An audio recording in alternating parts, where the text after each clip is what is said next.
தமிழக முதல்வர் மு.க.ஸ்டாலின் பிறந்த நாளை முன்னிட்டு தூத்துக்குடியில் பொதுமக்களுக்கு நலத்திட்ட உதவிகளை வழங்கிய அமைச்சர் கீதா ஜீவன்.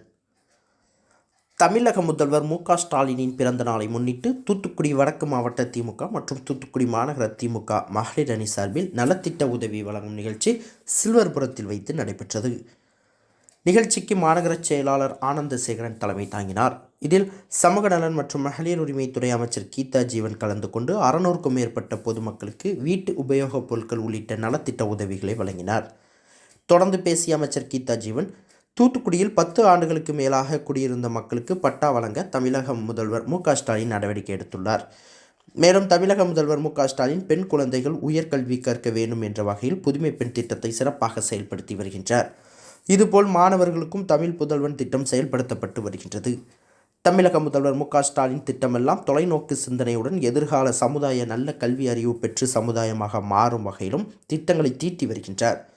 மேலும் தமிழகத்தில் தொழில் வாய்ப்பை உருவாக்கும் வகையில் 1 லட்சம் கோடி அளவிற்கு தொழில் முதலீட்டுகள் கொண்டு வரப்பட்டுள்ளது. இதன் மூலம் ஏராளமான இளைஞர்களுக்கு வேலை வாய்ப்பு கிடைக்கும்.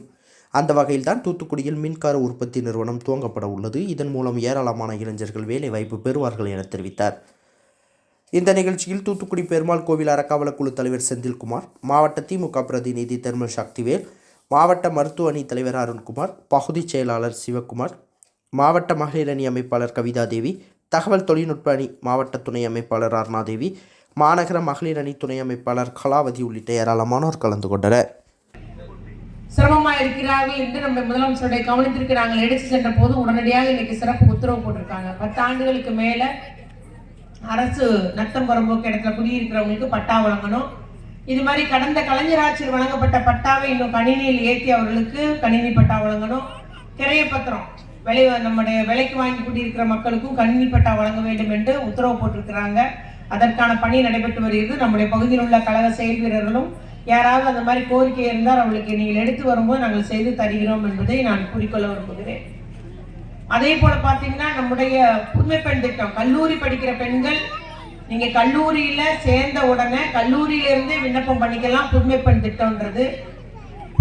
திட்டம்ன்றது மாசம் 1000 ரூபாய் அந்த கல்வி உதவித்தொகை பெண்கள் படிப்பதற்காக வழங்கப்பட்டு வருகிறது. எந்த காலேஜ் படித்தாலும் சரி, தனியார் கல்லூரி, அரசு கல்லூரி, அரசு உதவி பெறும் கல்லூரி.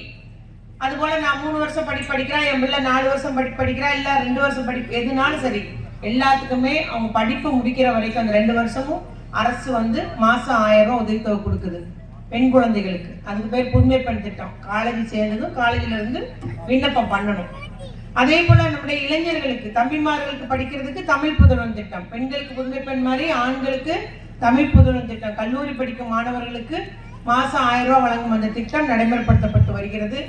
இதுவரைக்கும் யாரும் விண்ணப்பம் செய்யாட்டாலும் கூட இன்னைக்கு முதல் வருஷம் விட்டுட்டாங்கன்னா கூட அடுத்து விண்ணப்பம் செய்யும் போது உங்களுக்கு வழங்கப்படும். ஆகவே அவர்களுக்கும் தம்பிமார்களுக்கும் மாசம் 1000 ரூபாய் அந்த உதவித்தொகையை அவங்க படிப்பதற்காக வழங்கி வருகிறார் நம்முடைய முதலமைச்சர் அவர்கள். ஆகவே அவருடைய திட்டம் எல்லாமே ஒரு தொலைநோக்கு சிந்தனையோட ஒரு திட்டமாக, எதிர்கால சமுதாயம் நல்ல தரமான கல்வி வழங்கப்பட வேண்டும், அவர்களுக்கு வேலை வாய்ப்பு வழங்கப்பட வேண்டும் என்றெல்லாம் எல்லா தொழில் நிறுவனங்களும் 1 லட்சம் கோடி அளவுக்கு முதலீடு தமிழகத்துல தனியார் தொழில் நிறுவனங்கள் செய்துள்ளன. நம்முடைய பகுதியிலே வின்ஃபாஸ்ட்னு ஒரு நிறுவனம் வருது. மின் கார் உற்பத்தி, கார், எலக்ட்ரிக் கார் உற்பத்தி, நல்ல ஒரு கார் உற்பத்தி செய்யும் நிறுவனம் ஜூன் மாதம் உற்பத்தியை தொடங்க போகிறாங்க. அப்போ நம்ம மெக்கானிக் படித்த பசங்க, அங்கே எலக்ட்ரிக் படித்த பசங்க எல்லாமே அதில் வேலை வாய்ப்பு கிடைக்கும். அதனால் இப்போ ஆன்லைனில் அவங்க விண்ணப்பம் வாங்கிட்டு இருக்கிறாங்க. அந்த நிறுவனத்தார் என்ன சொல்லியிருக்காங்கன்னா, நாங்கள் பயிற்சியும் கொடுத்து வேலை வாய்ப்பும் தருவோம் அப்படின்னு சொல்லியிருக்கிறாங்க. ஆகவே சுற்று வட்டார கிராமமாக இருந்தாலும் நம்முடைய பகுதியை சார்ந்த இளைஞர்களுக்கு ஒரு வேலை வாய்ப்பு தரக்கூடிய ஒரு நிறுவனத்தை முதலமைச்சர் நம்முடைய தமிழ் செய்திகளை உடனுக்குடன் தெரிந்து கொள்ள உங்கள் கரம் டிவியை சப்ஸ்கிரைப் செய்யுங்கள். அதோடு பெல் பட்டனையும் கிளிக் செய்யுங்கள்.